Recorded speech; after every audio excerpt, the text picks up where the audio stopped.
नमस्ते, मैं नियति कुमारी। आज उसने कहा था शीर्षक कहानी के बारे में बताऊंगी जो उपशास्त्री प्रथम वर्ष के सिलेबस से लिया गया है। यह कहानी चंद्रधर शर्मा गुलेरी द्वारा रचित प्रसिद्ध कहानी है।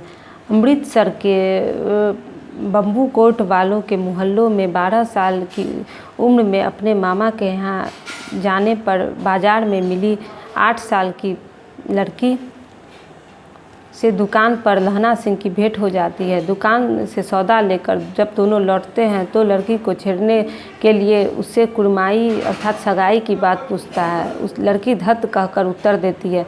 यही क्रम कुछ दिनों तक चलता रहता है।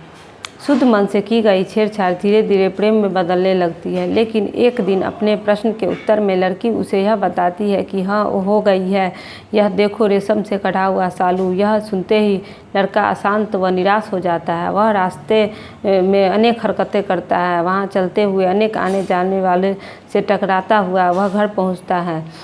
इस घटना के 25 वर्ष बीत जाते हैं। बचपन की यह घटना धीरे धीरे विस्मृत हो जाती है।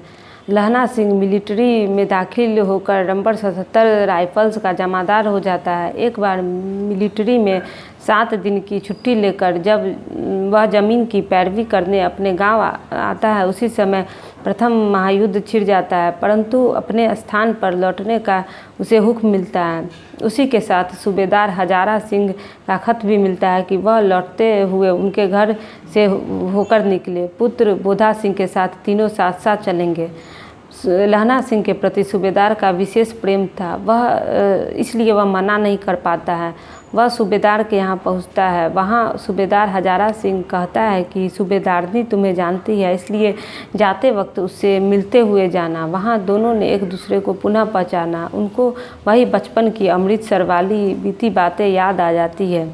जाते समय सूबेदारनी बचपन के प्रेम की दुहाई देते हुए अपने पति और पुत्र के प्राणों की रक्षा के लिए भीख मांगते हुए कहती है कि जिस प्रकार उस दिन आपने घोड़े के पैरों में जाकर भी मुझे बचा लिया था, उसी तरह आप इन दोनों को भी बचाना। इसके बाद वे तीनों लहना सिंह, सूबेदार हजारा सिंह और बोधा सिंह देश से बहुत दूर युद्ध में भाग लेने के लिए यूरोप की भूमि पर पहुँचते हैं। लहना सिंह लड़ाई के उस मैदान में चुपचाप सूबेदार हजारा सिंह और उसके पुत्र बोधा सिंह का ध्यान रखने लगता है। एक दिन एक जर्मन गुप्तचर अंग्रेज अफसर का वेश धारण कर इनके पास पहुंचते हैं। उस बनावटी लेफ्टिनेंट ने सूबेदार को कहीं दूर भेज दिया और केवल 8 सैनिक को खंदक में रहने दिया। लहना सिंह को संदेह हुआ और उसने दिया सलाई लाने का बहाना करके अपने साथियों के पास जाकर सबको सावधान कर दिया और खुद भी सावधान हो गया।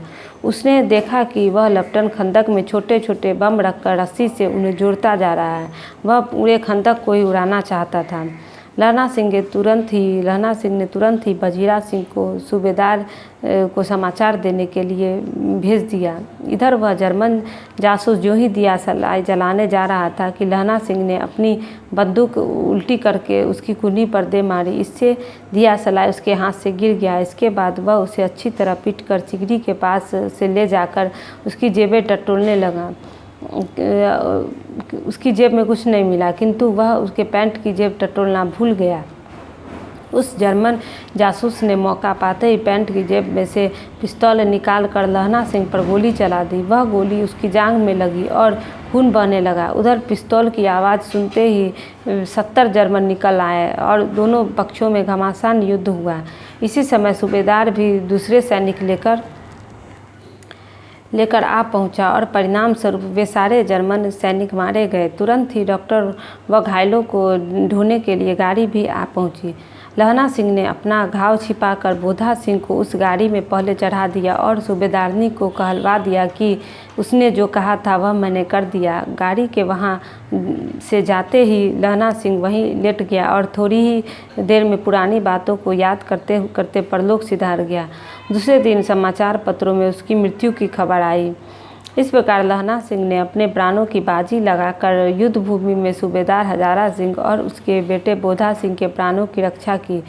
उसके वचन का पालन का गुण उसके प्रेम और बलिदान से जुड़ा है। मरते समय उसे इस बात का संतोष है कि वह अपने वचन का पालन कर सका, अर्थात सूबेदारनी से उसने जो वचन सूबेदारनी से उसने जो वादा किया था वह उसने पूरा किया। इस प्रकार इस कहानी का स्वर आदर्शवादी है और यह आदर्शोन्मुखी कहानी के श्रेणी में इसे रखा जा सकता है।